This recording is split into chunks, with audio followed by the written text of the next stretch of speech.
talking through tonight's Wednesday NBA slate. And I promise it actually is tonight's Wednesday NBA slate. For those of you who were there while I did a whole breakdown of a slate that had already happened. I didn't know that it had happened, but still, it was pretty funny. That's what you get when you're trying to do it when you're sailing. But we're back in it for the long haul. I'm going to be back around forever. So we're getting things figured out on the site where we revamped the Discord. We got a lot of great stuff. Brandon Cruz has joined the team, which is really exciting. Goldie's been pumping away, and then we've got me and Sheets are back from our vacations, and we're ready to get the NBA Bucks flowing with the official end of the regular season of NFL. Sheets, tell us a little bit about your trip. I had a great time. It sounds like you had a good time. And then let's jump into the slate. Yep, the trip was good. Looking forward to developing some of my DFS content ideas. I did a video for this FPPC contest, which is actually a really interesting NFL contest. I don't know if you ever played it, but it's a cool format. It's like 500,000 for first or whatever it is. But what it is you have to take. There are 14 teams in the playoffs. There are 12 roster spots, and you have to take one player from 12 teams. Okay, and no more than one from each team, and you have to fill in like one quarterback, two running backs, a kicker, a defense, a bunch of receivers, and flex or whatever. And it's a really interesting format because you have to figure out not only like what the good players are, but how far they rate to go. And it's not so easy to say take the number one seed because the number one seed might play less games, right? Because they get the bye. So the premium spots are like the 2 seeds, you know. So it's a very interesting thing. I did a video for it, but I'm not putting it up because it sucked. But But I encourage everybody to take a look at the. Where do you do that on? I put the link in the NFL Discord. Oh, the tournament's in the Discord. You can I put the link in the NFL tournament Discord. I play it every year, but this is the first year that I'm going to actually play like more than one lineup. I'll play like 4 lineups or something. It's like you can either play for $200 entry or $35 entry. The $200 entry usually pays like $500,000 for first or something like that. It's pretty cool, and there's no changes. Everything's locked by day one, by the first game, and you just watch, you know. And if you get the team that wins the Super Bowl, you know, you get the 2 teams that are in the Super Bowl. It doesn't matter who wins, right? You have 2 teams in the Super Bowl. I mean, that's what you're looking for. But it's an interesting thing to go through, and it's really easy to build the lineups that you want, and it's definitely fun. So. Right, I love that. Oh, I'm excited about that. I'm actually very excited about this playoffs in general because I've got some pretty heavy bets on the Ravens that are. Dude, they're really strong. That was the Ravens and Eagles would be ideal. The Ravens and Niners would be awesome. So that would be great. Yep. All right. Well, let's get into it. Today's NBA one. We'll pull up your screen. We'll go game by game here. We have some injury stuff that had already, we already knew about, like Halliburton being out, which is going to free up. That's sort of going to be my quick overview of the state is that you're going to get the value we have on Detroit and the value we have on Indy. Although the Indy value, we'll get into it when we get there, but it's going to be maybe a little harder to figure out than I think that everyone thinks it's going to be. With that said, what game do you have first? I believe it's Minnesota-Boston. I have Minnesota-Boston, and what I want to think about is this. Have these guys played more than once this year? No. Okay, because I think I'm going to go back to what I did with these guys before. Like last time these guys played, it was kind of earlier in the season. And for me, like a really big bet on the under in this game. I don't know if anybody remembers this. But and I even survived the overtime and it still went under. Mm-hmm. And like these are the 2 like best defensive teams, and I gotta check and see what the total is. But I'm inclined to do kind of the same thing. It's 223.5, and I think I felt like Vegas adjusted because I remember last time it was like something like 230 or something like that. I don't remember, but whatever it was, I mean, it was like 99-98 at the end of regulation or something. Right. So. Listen, things could have changed, whatever it is. But shout out, by the way, a good performance last night. I had him in a lineup actually. It was Karl-Anthony Towns had a big game last night. He had 50 fantasy points in blood, and they did put him in for the 34 minutes. It's so funny, but I haven't seen him with 50 in like a long time. Anyway, in this particular game, I've seen that Boston has had some value show up over the last couple of weeks, just because guys have been randomly out and stuff like that. I do see that Porzingis is questionable. I mean, if in fact he's out, we're gonna have to deal with that. But assuming that everybody's in, I really don't have. Not surprisingly, I don't have too much, if anything, from this game at all. Yeah, I don't have a ton of things. I still think that there's value on that price tag for Towns in general. Just this is not the right, the matchup, everything like that. But under 8K, it's going to have my interest every slate because there's always a ceiling there. And yeah, as you just pointed out, he's coming off of one of those big games. I always say that, like, keep an eye out. If this game was in Minnesota, I think I'd be a little bit higher on a guy like Edwards, because I do think that even in tough matchups, like you just have to rely on the superstars more. Just what always happens in the NBA. These teams are going to take this game very seriously. Two of the best 5 teams so far in the NBA this season, Celtics being clearly the number 1. And but from a DFS perspective, I have Towns as a note, and then the whole Boston, it's impossible because Holiday's questionable. I think Holiday, Porzingis, and Horford all questionable. So what looks like nothing right now may end up being like the chalk later on. So that's just wanted to throw that out there. Well, fortunately, by the way, a very nice slate. You have 4 7:00 games, then like 3 7:30s, and an 8 and 8:30, and then done. It's a beautiful, real early to bed, early to rise. You know what I mean? Like, it's a nice. Absolutely. Yeah. Yeah, no, it is. I love this. It makes it, and even with when there are some of the later games, I hope that they'll keep doing, giving us the little break of the slates, because it's just gotten so out of control and people are so frustrated. Hopefully, we'll have it a little easier. All right, we can move on to Washington, Indiana, and what should be one of the highest scoring games of all time. 252.5 over under. Well, when you were away, I think there was a 260. Yeah, no, that's what I was. It's sort of a joke because every week it feels like there's another new one that's one of the highest ever. Who was the 260? Was it Indy and Milwaukee? Yep, that's probably what it was. Yeah. But then again, that had Halliburton playing. So if you have Halliburton not playing, it's harder to get to the 260. Absolutely, and I think that there might be maybe a little bit of an edge on the under here. Anyway, what are your thoughts on the? So here's the difference. All right, so. Here's something you've heard me say before. Andrew Nembhard is currently rated as the top point per dollar play on the slate, and he's basically destroyed like many bankrolls in the last couple of weeks when that's happened. But you've even said, people don't realize like the difference between when he's playing with Halliburton and when he's not. And if people and right now, once again, he rates to be a top point per dollar play on the slate, but it's different this time because there is no Halliburton. So he's a better play now than he was at the same price, at the same ownership, right? Like with Halliburton on the court. So I'm inclined to play him in this situation. I hope people realize how much usage like Halliburton eats up. Yep. So other guys in Indiana, listen, good on them for pricing McConnell up to where I don't know if I could play him. I don't know. You tell me if you play him at that price, but he's not showing up at such a great price. See Miles Turner kind of okay at 6,800. He looks all right. Jalen Smith okay at 5K. But I would expect. Listen, with Halliburton out, you'd expect to see more. But look, they're sharp over there in DraftKings. They're making life a little difficult. So not getting too much really, except for Andrew Nembhard. And then the other side. Yeah, even with Halliburton, now this still rates to be probably a fast game. So, Kuzma, Tyus Jones, those are my 2 favorites, and neither of them look like they're getting too much ownership. I'm just kind of out on Jordan Poole. I think I think eventually he's going to smash and someone's going to have him, but I just kind of think I'm out.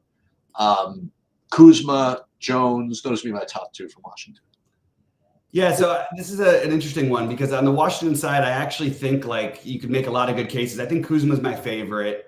I think Jones is my second favorite, sort of like you, I guess. But I do have interest in Poole a little bit, and I have a little bit of interest in Avdia. I think all of those plays are strong. I think on different slates this year, we have more value today. But like these guys like Kispert and DeLon Wright, I'm not suggesting you play them today. It's just interesting to see, when we left before, guys who were projecting for almost 5x or 4.5x at 4K were like 50% owned. You know what I mean? Right. Yep. And now we've got a little bit of a different situation. I also want to get Daniel Gafford into the pool. Indy does tend to play, a big, like pretty much all the time. And I think Gafford always has a ceiling. So I definitely have interest here, but mainly it's Kuzma and Jones. I do think that a game stack may be in order. I like, the Nembhard thing for sure. I like Jalen Smith a lot. I think that, and again, you get the forward eligibility. He's been playing well. It's a 5K, nice little 5K price that I feel like there's a safe enough floor and enough of a ceiling to play him. I think it's a little interesting that I thought Turner was going to project even better. I thought he was going to be an obvious one, but I like Miles Turner. And I will be the person who goes out of the way. I probably, and look, you can totally play them together. They're going to be on the court at the same time, Nembhard and McConnell. But I probably will take the overweight McConnell sticker shock thing. Of course, I'd like to see a starting lineup before I do anything.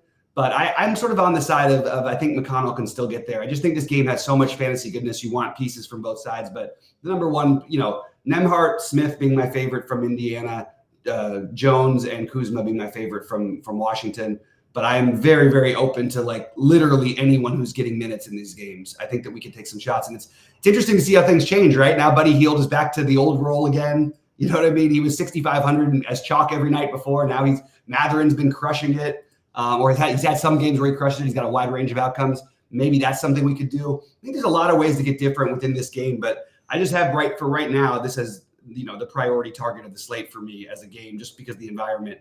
And I still think that the under is a reasonable thing to take a shot on, but still 252.5 is a really, really high total, and two teams that don't play any defense and love to run up and down. So I think they're going to do that even without Halliburton. My guess is they don't want to change anything because you have a very, very stubborn coach in Indiana who's an awesome coach, who's done an incredible job, by the way. I just want to throw something out as an aside. Carlisle was Mr. Defense, old school kind of a guy.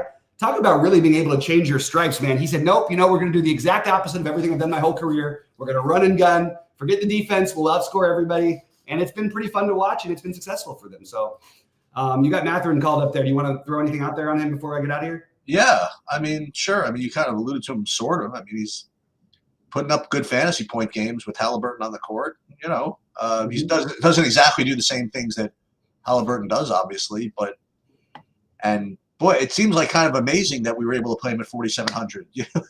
Right. But I think in this game, listen, if you want to stack this game, I think you kind of have to include him.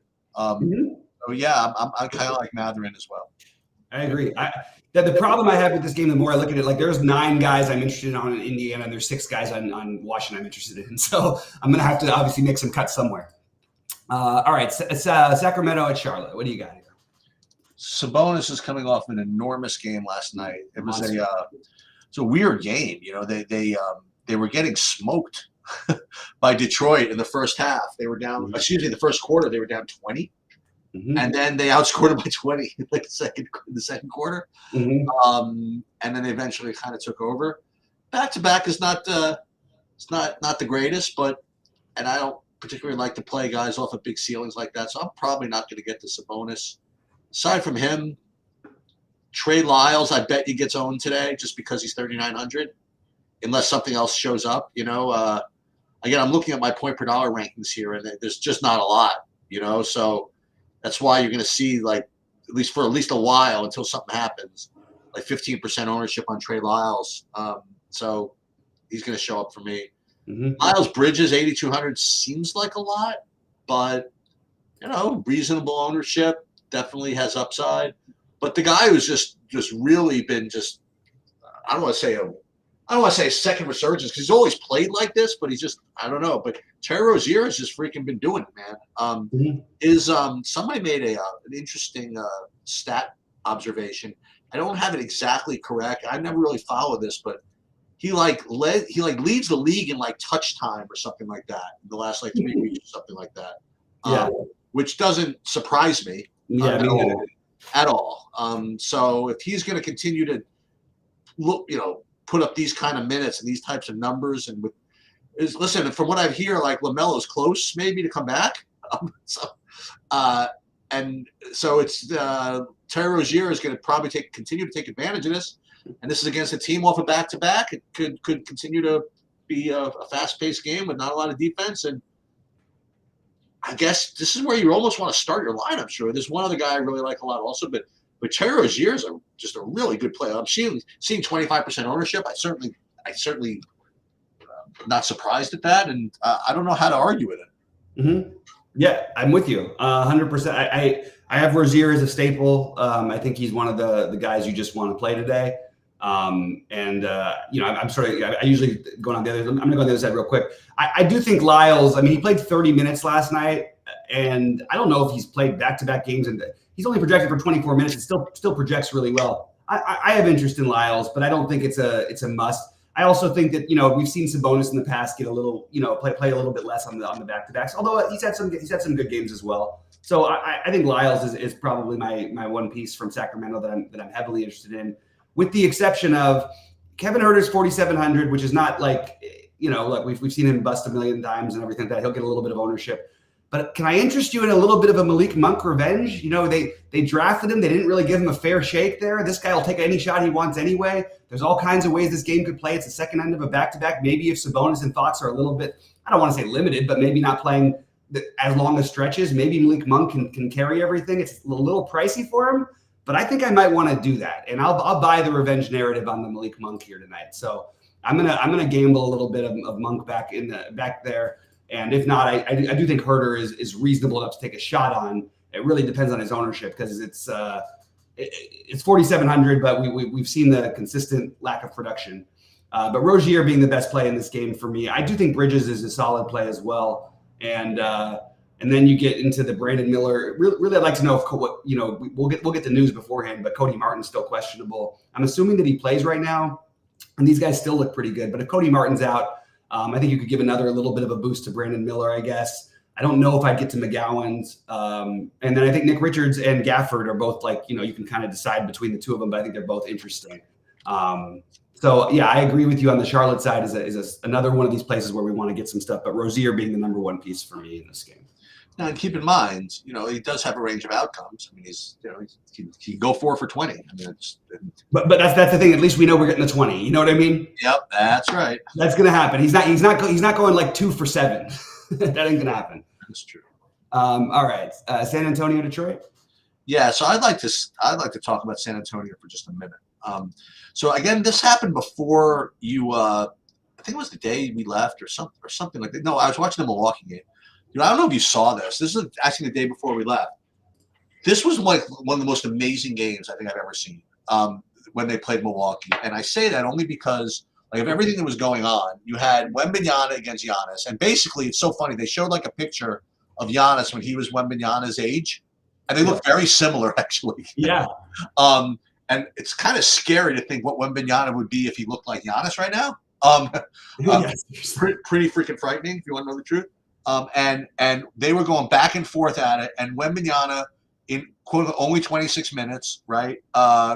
He was just insane. He had like 10 different highlight reel clips from that game. I don't know if anybody saw it. I did watch all the highlights of that one. That was incredible. It was just ridiculous. He had like this one fast break thing where Lillard tried to cut him off. He went like behind the back around Lillard, then dunked over Brook Lopez. Right, and then he had to quick dunk it over Lopez before he got there. It was pretty awesome. Seriously, you know what I mean? And then the guy was insane, and Giannis was awesome also, and it was great. And then the other thing I got to see when I was watching this is that, my son Matt was saying is what's Pop going to do? Is he going to actually stay? I'm like, I don't know how much he's got in him, but like San Antonio, they got some players. Well, he just signed a 6-year extension, so I hope he does stay. I mean, because they got some players over there, Like I don't know. Like, listen, it seems like they're just kind of joking around right now, Yeah. But I was watching like Keldon Johnson, he can play. Like Devin Vassell, he can play. They got some guys there. Listen, they need somebody else, but whatever. So I bring that up, only because these guys, when they get going, they have some upside. They have some talent. Anyway, Wembanyama, unfortunately, at 24, 26 minutes, yes, he could get there. I just can't. I just don't think I can do it. I just don't think I can do it. And then even Sohan had a good game. So anyway, I'm not really getting to anybody really in San Antonio except maybe Trey Jones at 5,800. And he looked really good. Again, I never really get a chance to watch San Antonio because when I watch them in fantasy, I only get to see them for 3 quarters anyway because they're always blown out. Right. But they got some dudes over there. Anyway, on the other side of this, you got Detroit, who is just a freaking – if they weren't a train wreck already, now they have freaking Cade Cunningham out, right? So, Jalen Duren, I played him yesterday. He had 20 fantasy points in like 8 minutes. And then, like, got into enormous foul trouble and he was done pretty much. But I have him rated as a good point per dollar play. I have Killian Hayes right back as a good point per dollar play. Bojan is not, is a pretty decent play as well. I do think that, both of these teams, what do they have, like 5 wins between them or something like that? Yeah. I mean, I think they both are really going to try, whatever that means. And I definitely don't think too much defense is going to be played in general. This seems like an over, if you want to know the truth. If you were going to bet this. So I don't know, maybe now I'm thinking of maybe you do want to play Wembanyama. Maybe you do want to stack this game somehow. I don't know. Because I'm seeing Durant good point per dollar play. I'm seeing Hayes good point per dollar play. Seeing Bojan reasonable point per dollar play. Trey Jones, Vassell. I don't know. What do you like here? Yeah, it's an interesting one because the Duran projection I think is going to come down. I think it's a little ambitious to just pencil him in for 40 fantasy points, Right? Especially on a back-to-back off of an injury. Like I don't know, It doesn't seem quite right. But he does look good. And I'm sort of going reverse here, but I have it Duran, and then I think I actually like Ivy better than I like Hayes. Hayes is the obvious play. Maybe I just like Ivy more because the ownership's going to be low. Sort of look, you can play 2 really, really good plays of teams that are missing their guards, and Ivy and McConnell at low ownership at 68 and 6,700 as a way of getting different than the 5,200 and 5,500 of Killian Hayes and Nembhard. Just it's something that occurred to me today. Like maybe go that route instead, just for the ownership's sake. And I do. Ivy's been good enough, especially without Cunningham. So I like all 3 of those: Hayes, Ivy, Duran, Ivy. Ivy and Duran being my favorites. And then on the San Antonio side, I still think you can play Wemby. It feels a lot like this first year we had with Joel Embiid when he came in, and he was like, nobody knew what to do with him because he was always like, he's only playing 24 minutes as a max, but he's putting up 50 fantasy points every night. And he was like 8K, and like people just like, can he keep doing it? Can he keep doing it? Well, Wembanyama certainly can keep doing it, and this is a perfect matchup. The problem is, are there other players that have maybe more of a ceiling because of the minutes? And it's really just the minutes obviously that's the only worry for any of us. We expect him. What is he projected right now at about 26 minutes? I think that's still reasonable enough to take a shot. How much of it I end up with? Probably not much, but definitely more than like a 5% ownership currently being projected by the field. And then I like the other pieces. I think Trey Jones is fine. And I think that, playing one of Vassell or Johnson, my preferred option would be Vassell, I think are totally reasonable. So that's sort of the way I have it broken down. I think Sohan is fine, but I don't think it's like an exciting play. I think this is there's a lot of good spots on this slate tonight. I'm going to have to sort of like thin my pool because I've already got like 12 guys that I'm pretty interested in. So anyway, we can move on. What do you got next? Yeah, so Philly, Atlanta. I think I'm finally going to do it. And when I say finally going to do it, I think I'm going to do it, and it's going to work because I played him before, and he averages about 0.6 fantasy points whenever I play him. But I got the matchup, and I think I'm going to play Tyrese Maxey again. And I think it's going to work for me this time. I have no idea why. I think so. But I like him pretty much. Do I like him more than Rozier? I mean, maybe. Like that's the guy that I was considering. I like them both. So I like Tyrese Maxey. Great matchup. And the other guy, again, can't quite get right, is Tobias Harris. I wouldn't play them both together. But I think one of those two guys, I'm going to play Maxey. He's going to have the ball more. I like him the most. On the Atlanta side, they all seem pretty fairly priced, I think. So I don't know. I don't know what I would really get on the Atlanta side, but I do like Tyrese Maxey quite a bit. Yeah, if the slate, this is why it's hard to play Embiid, right? The first 2 things I would do on this slate would be maybe not the first 2, but 2 of the first things I would do would be putting Maxey and Rozier in my lineups. I think they're both tremendous plays. I love both of them. I actually disagree about the playing him with Harris. I think that's actually totally fine. But sure, maybe we want to split up because there's enough good spots today. Just remember, Atlanta's an unbelievable spot to attack. So I like both of them quite a bit. And I will also get, a little bit of exposure to Reed and Oubre. We do have D'Anthony Melton questionable, which is pretty relevant actually, and these guys are going to look even better if he's out. I'm not sure that we're going to necessarily get another piece that we would use, but I do think Oubre, Harris, Maxey would all look like better plays. And I'm okay. And again, Paul Reed falls into that same category of, okay, we have Nick Richards and we have Gafford. I think all of them are interesting enough, and none of them are, I feel like, are musts. But Maxey and Harris are the two that I would focus heavily on here, and I will be well overweight on whatever ownership they have because I am extremely high on them in this spot. I wish I could find something on the other side that I was a little more excited about.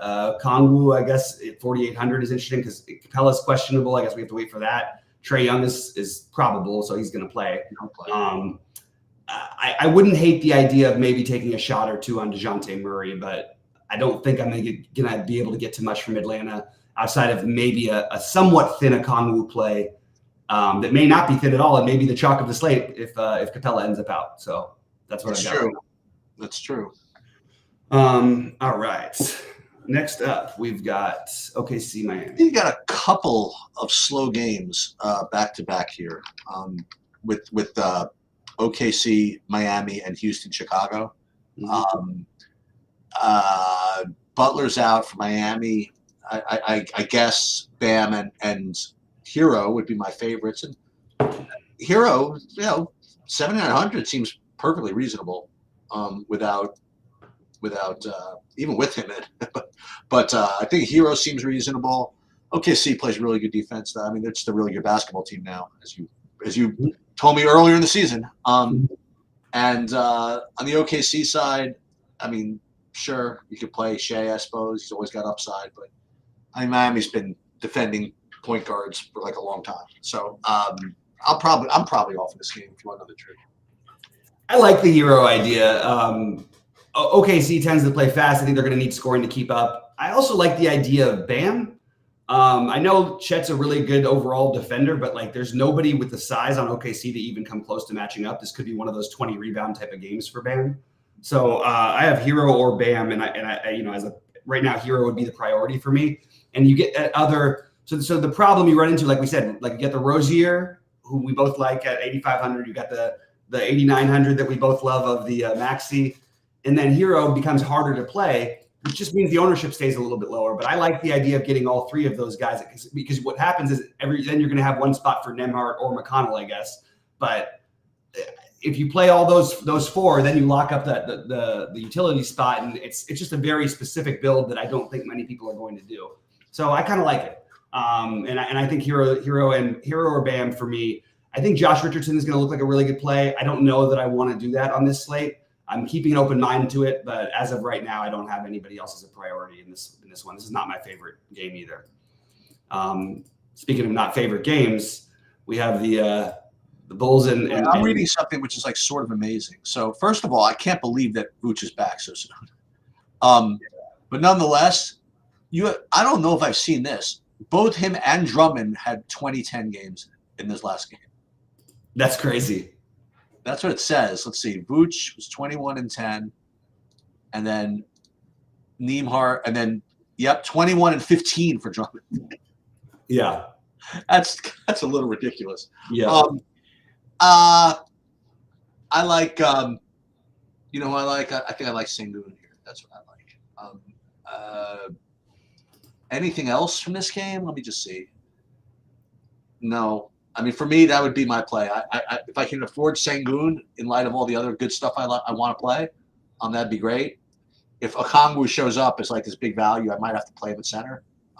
So I don't know, but Sengun, I mean, which one of those guys is going to guard him? I don't think either of them.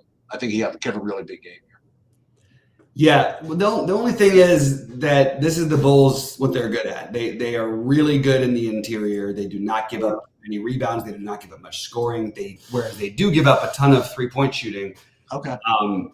I think Jalen Green is a really interesting large field tournament play. All right. His minutes are always going to be in flux. You have a very, very wide rate because they're going to just bench him sometimes in the fourth quarter. That's just what happens. If he's not shooting well, if he's not playing well, that's what happens.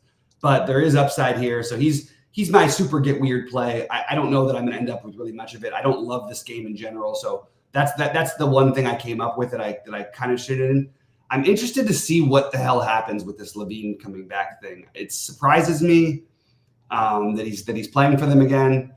I also think the projection might be a little bit selling him short. So I think that would probably be my favorite play in this game would be to get to some LaVine. He's 6,700. They're probably going to trade him. They're still trying to win games. They played better without him for a while. Then it sort of fell apart on them at some point.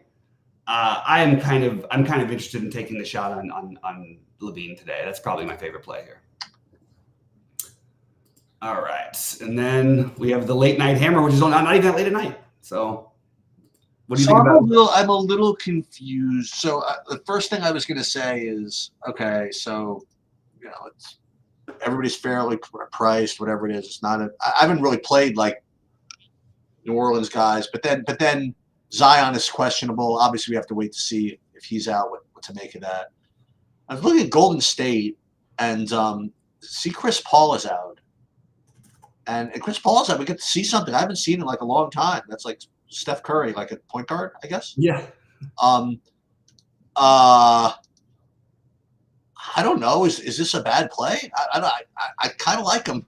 It's like, listen. I know that Maxey has the better matchup, but for 300, dude, I don't know, man. I get a chance to play Curry at is low ownership. Is this possible? Yeah.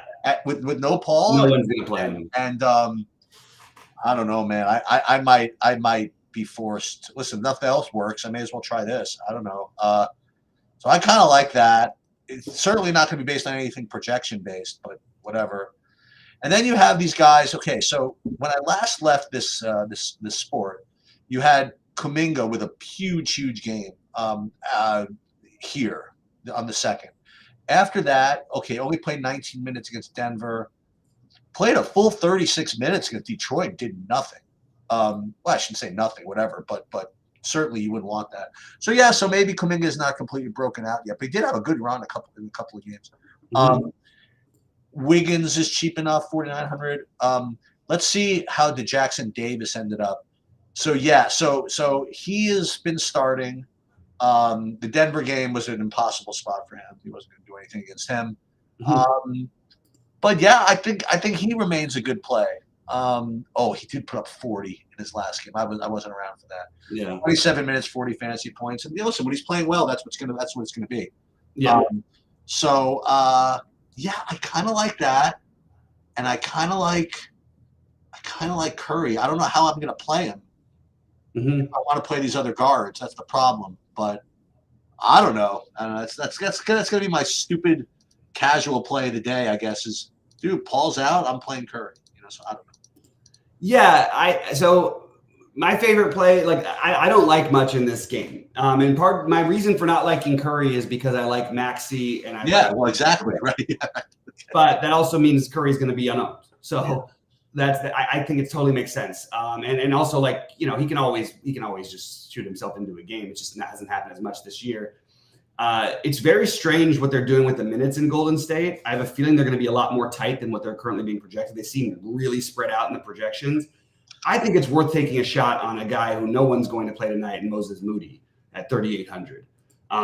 He just put up 30 the other night, and we don't really know what the situation is going to be without Curry. I think gambling on his minutes is just something I would consider if I had without Paul. Without Paul. I think he's interesting. Dude, and he's small forward eligible. Yeah, I just think it's an interesting, like, get different, get weird spend down that I just don't see anyone doing. All like Podziemski, I'm sort of surprised they're not projecting a little bit better for Podziemski. I think those guys are fine. I just think I like the other games better. And the forward eligible, like you mentioned with the Moody, is part of what drew me to that 3,800. And I can't really get to much on New Orleans and without Zion. And even without Zion, it doesn't become this clear, okay, you must play somebody else, because we haven't had Zion and we haven't necessarily seen those things. You have a guy like Joval, if Zion's out, who I think literally could put up like 50, or they just wouldn't play him because the game would be too fast paced. Like, it's just, I can see it going either way.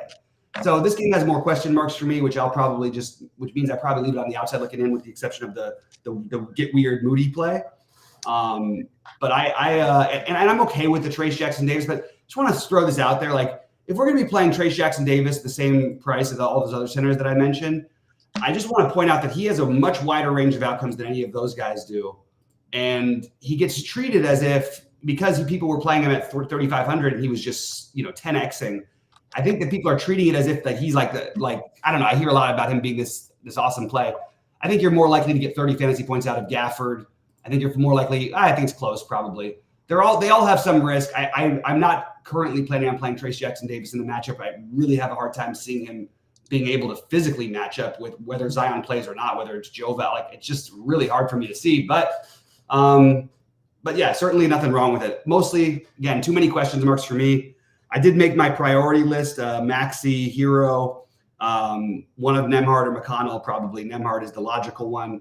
I like the idea of getting one piece on that Washington side. Kuzma being my favorite, followed by Jones, Poole, and Avdia, and Terry Rozier, obviously, as we mentioned. So it's going to be that I'm gonna be spending for those 7 to 9K guards, and then figuring out what else to do elsewhere. And I can't emphasize enough that I will definitely be way overweight the Philadelphia guys. And I will be way overweight both sides of the Washington, Indianapolis game. I'd like to point out a couple of things I just noticed when I was just building these lineups. Listen, don't sell short this concept. Like Okongwu is forward eligible, and that's like a big deal.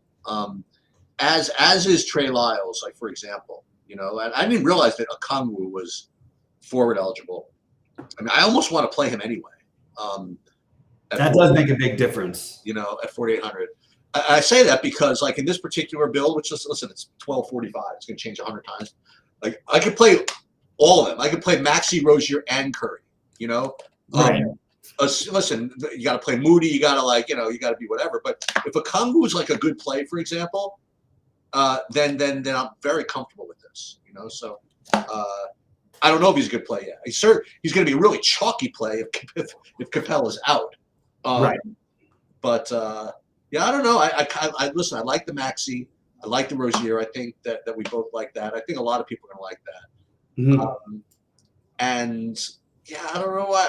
I don't think I've actually needed Curry for a GPP in 2 years. But I don't know. It'd be fun to need him every once in a while. I don't know. And I don't have to stay up till 1 a.m. to watch him this time. Yeah, that's true. It's kind of nice to have it earlier. And Jolly, I just want to mention something that he's saying in here, because he's saying New Orleans been smacking everybody. So New Orleans has been in they've had 3 blowouts in the last 5 games that they've blown somebody out, and they've had 3 blowouts in the last 15 games. I think it's really, if you really believe that they're gonna, I think you just save your DFS money and just bet them. They're only a 2-point favorite here in Golden State. I don't buy this that somehow Golden State can't keep up with New Orleans at home. I'm just completely never going to buy that.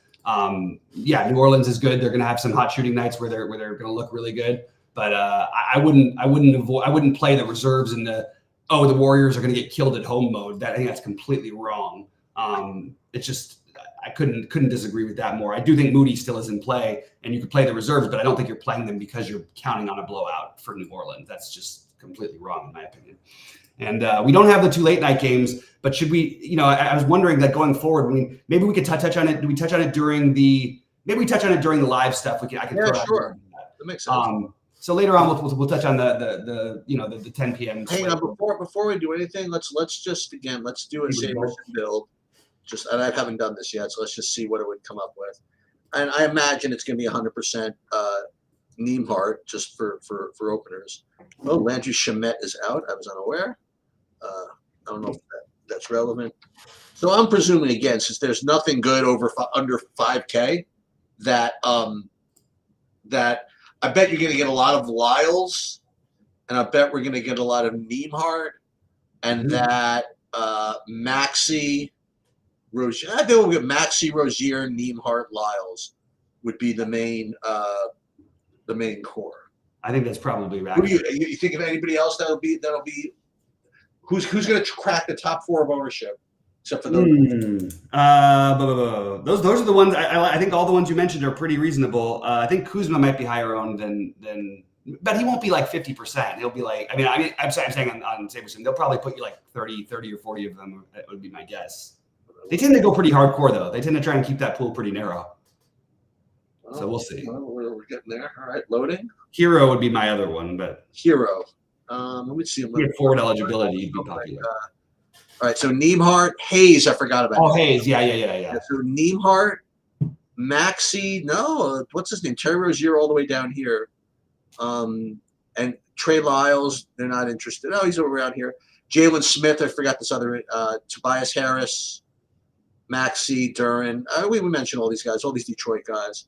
And Detroit, Indiana, yeah, that's where it's all coming from. Plus Tobias Harris, to the two Philly guys you mentioned, Rozier, Detroit, Indiana. That all makes a lot of sense. Mm-hmm. Oh, the one-to-one guy again who's showing up again because of the pricing is Josh Richardson. Any interest in that, or? I mentioned that one. It's one that I was, hoping not to get over with today.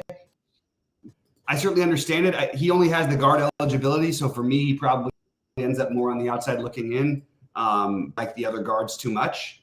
But I mean, it's interesting because I'm just personally very, very high on those spending up at guard and then throwing in one of the Niemhart or McConnell. So or Hayes. I mean, it's just for me. I think he probably ends up, if he had forward eligibility, he probably would be like a guy to have everywhere. But because he doesn't, I don't think I will. I'll tell you what. I'll tell you one play that you mentioned, which I like a lot, especially now that I'm seeing that what's his name is going to be played. Killian Hayes is Jaden Ivey. I think I think he's a good pivot off of those guys. Yeah, and I think that's probably I'm going to probably have at least one build that I do the Ivey and McConnell and skip the Nembhard and Hayes. You know what I mean? Just the flip side of it. It's the same game, same exact situation almost. So what I'm going to do is I'm going to do a and you haven't looked, but if you want to do it with me, I mean, I'm doing a golf. I'll do a golf thing within the next. Do you want to just like wing it with me, or? Yeah, absolutely. I'll wing it with you. Okay, so we'll fire that up. You want to fire that up in like 10 minutes or something? Sounds good to me. All right, sounds good. All right, bud. Good luck today, everybody.